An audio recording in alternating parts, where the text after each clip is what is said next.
City lawmakers are also holding their annual session this week, and one issue on the agenda is improving medical care for the elderly. Shanghai will have more than 5.4 million people over the age of 65 by the end of 2020, and 700,000 of them will be unable to take care of themselves.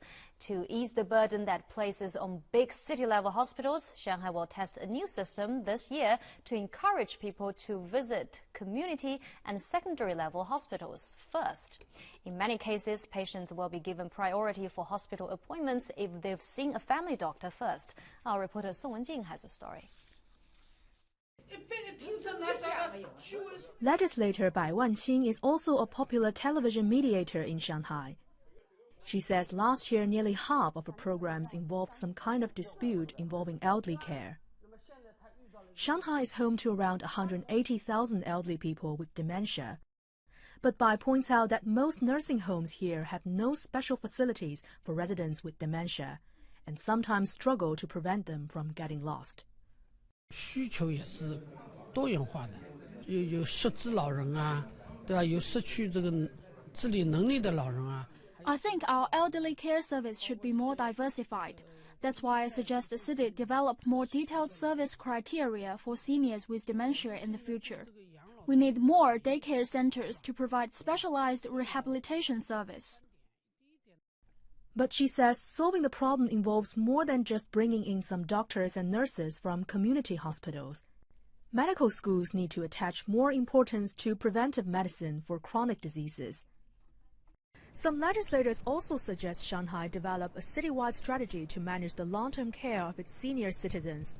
In some cases, elderly patients with chronic diseases have spent more than 100 days in big hospitals, and some others have been taking hospital beds for years. For example, downtown Huashan Hospital currently has more than 30 elderly people living in the emergency department who shouldn't be.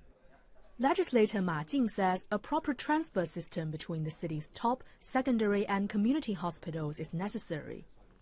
And patients should have access to the medicine they need. 你来一次，我给你开个处方，这个处方呢，实际上可以管半年的时间。 In some foreign countries, people can get up to 6 months' dose of prescription drugs under the guarantee of a family doctor, instead of going to hospitals every week. But for now, the maximum dose is only 2 weeks. As a way of encouragement, I think health officials can also offer more option of medicines from family doctors that used to be only available at big hospitals. Citywide, about 30% of local residents have signed service agreements with family doctors. They agree to see their own doctor first when they are sick and get priority in setting up an appointment at a big hospital if needed. But Ma says building trust between family doctors and patients takes time, especially when many people doubt their qualifications. Song Wenjing, Shanghai Live.